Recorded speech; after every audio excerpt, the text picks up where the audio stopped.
A gente tem uma novidade para vocês. Temos chamadas dos alunos na videoaula. Então, vocês têm que observar a descrição do vídeo para responder a chamada e não levar falta, certo? Olá, meus queridos! Vamos dar continuidade à nossa aula de modelo atômico. Hoje, na nossa aula 9, nós vamos ver modelo atômico de Rutherford. Nos conteúdos programáticos, nós vimos modelo corpuscular da matéria, átomos e suas estruturas, vimos modelo atômico de Dalton, vimos modelo atômico de Thomson e hoje nós vamos ver o modelo atômico de Rutherford. Quais são os nossos objetivos de aprendizagem? Nós vamos identificar as principais características do modelo atômico propostas por Rutherford e nós vamos compreender a importância dos modelos no meio científico. Trazendo aqui um pouco da linha do tempo, nós sabemos que toda matéria, ou seja, ela tem massa e volume, e ocupa um certo lugar no espaço, ela é constituída por átomos.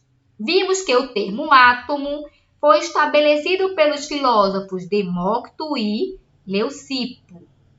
Para eles, a matéria era composta de pequenas partículas não divisíveis. Retomando as ideias de Demócrito e Leucipo, John Dalton propôs uma teoria atômica para explicar a composição da matéria.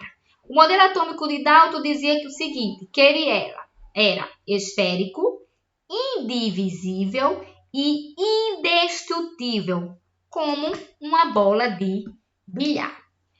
Dando continuidade aos modelos atômicos, a gente também viu o modelo atômico proposto por Thomson. Segundo Thomson, o átomo era formado por elétrons presos a uma esfera onde havia carga elétrica positiva, conhecida como pudim de passas. Hoje nós vamos ver o modelo de Rutherford, também conhecido como modelo do sistema solar.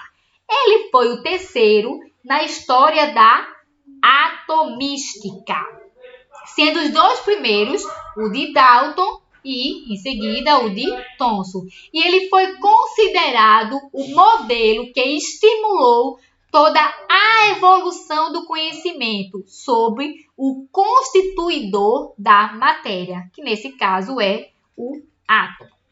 Nas teorias atômicas modernas, elas são propostas baseadas em resultados experimentais, elas foram adaptadas ao longo do tempo e elas são essenciais ao desenvolvimento da química. Teoria atômica, nós temos a de Dalton, a de Thomson, a de Rutherford e a de Bohr. Hoje, nós vamos ver a de Rutherford. Então, a gente começa com os experimentos de Rutherford.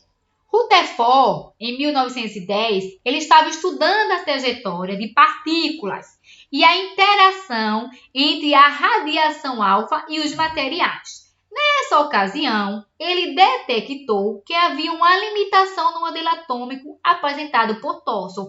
Então, ele propôs um experimento. O experimento de Thomson era composto da seguinte forma.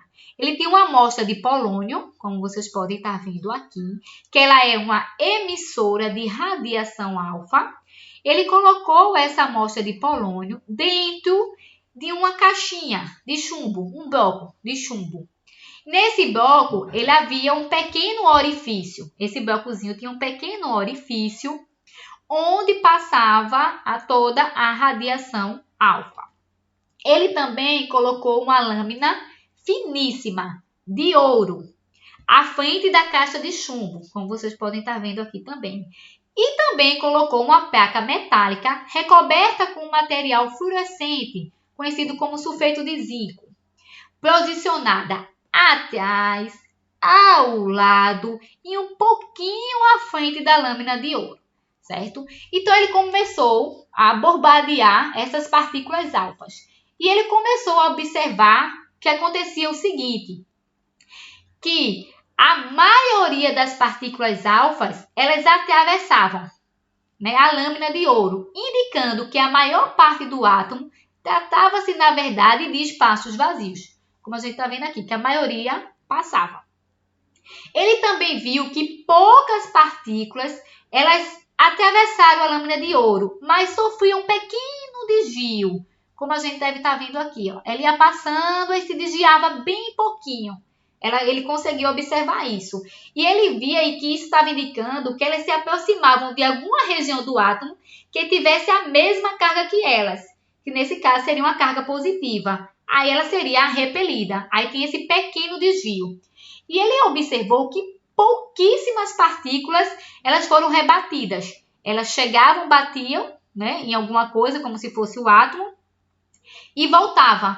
E nesse caso, ele pôde observar que esse impedimento deveria ser porque deveria ter a mesma carga que elas. Então, as partículas refletidas, eles bateram da frente com essa região, certo? Então, a gente pode ver que o quê? Que poucas partículas desviaram ou eram refletidas pela barra de ouro.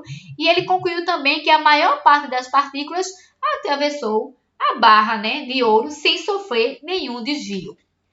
Com isso, né, a gente está vendo aqui o modelo. Dalton pôde observar, Rutherford pôde observar que o átomo possui uma região central chamada de núcleo atômico, onde fica praticamente toda a massa do átomo e que apresenta carga positiva e uma região denominada de eletrosfera, que onde, né, ficam os elétrons e eles ficam girando ao redor desse núcleo. Ele observou isso.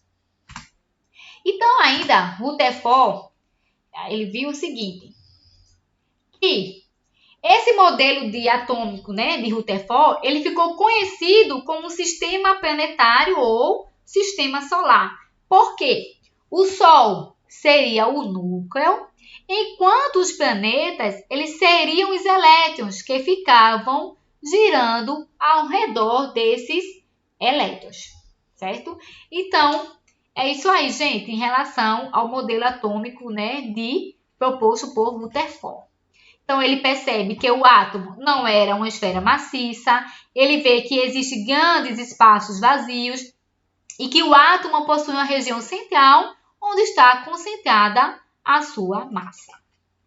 Eu trago aqui umas atividades para vocês.